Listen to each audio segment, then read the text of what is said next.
The phone vibrated on the nightstand, a sharp rattle slicing to the stillness of 2 a.m. My chest tightened, not with hope, but with that hollow dread that creeps in when your body senses disaster before your mind does. I reached out, hand trembling. The screen's glow cut through the dark like a blade. One message. From Elise.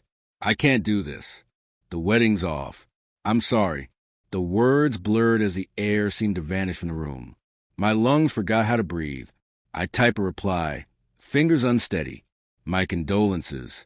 Then, without thinking, I forwarded the message to her sister, Claire. My thumb hovered over the send button, a flicker of spite twisting with the ache. I didn't expect what came after. The apartment felt suffocating, heavy with the lingering scent of the lavender candles Elise adored, a smell that always made me nauseous. Her side of the bed remained untouched, perfectly made, just like it had been for weeks. I'd told myself it was a stress. The wedding, her long hours at the office, her clipped responses, the way her laughter had turned brittle.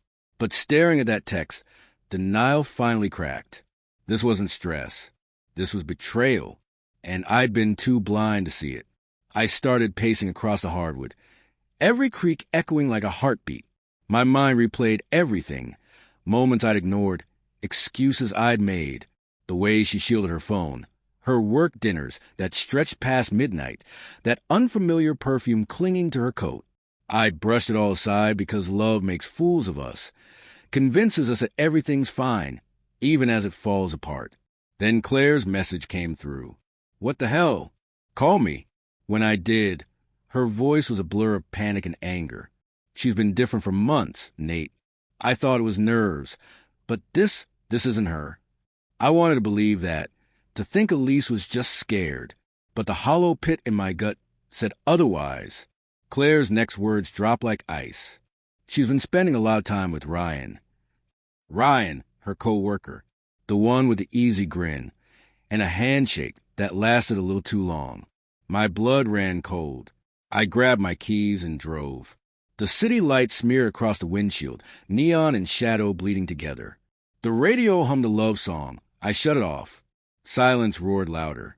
Her building loomed ahead, gray and lifeless beneath a bruised sky.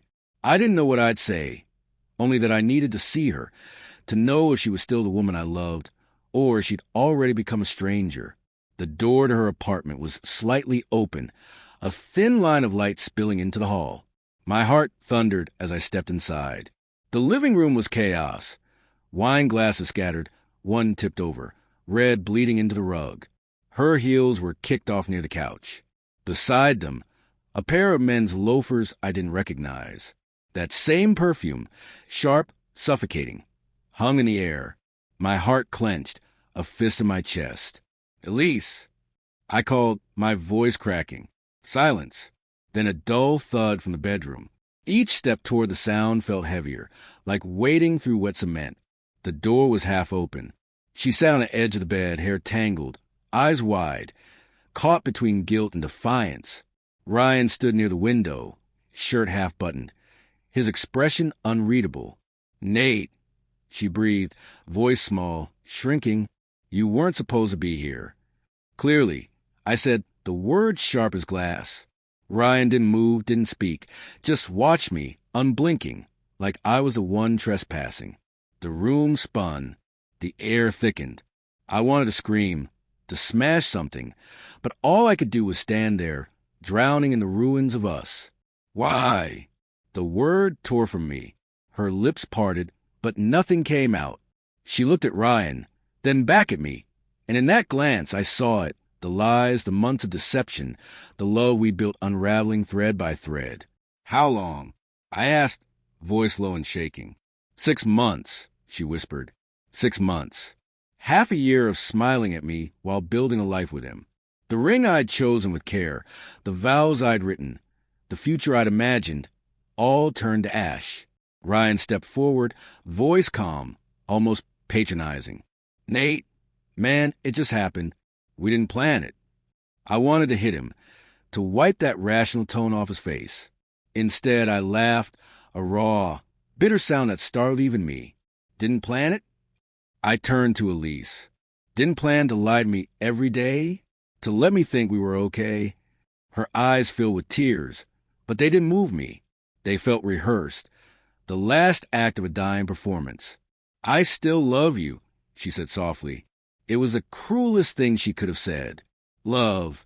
I repeated, the word hollow, meaningless. I looked at her, really looked, and saw someone I didn't know. The woman who'd shared midnight pizza, who'd cried in my arms when her father was ill. She was gone. Maybe she'd never existed. I turned to leave. Ryan's hand shot out, gripping my arm. Don't do anything stupid, man. I shook him off. My voice came out steady, frozen. You don't get to tell me what to do. Outside, the air hit cold and sharp, clearing the fog in my head. I sat in the car, hands trembling around the wheel. My phone buzzed again, a message from Claire. I found something. Meet me at the cafe on 5th. I didn't want to go, didn't want more pain. But I drove anyway, the city lights smearing like tears on glass. The cafe was dim, the kind of place where secrets felt safe. Claire sat in the corner, pale, a laptop open before her. She slid it toward me.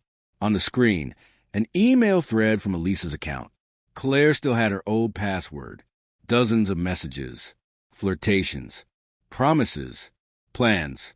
One line seared itself into me. I'll tell him after I call off the wedding. I just need time. Time. She needed time to dismantle everything we had. The coffee churned acid in my stomach.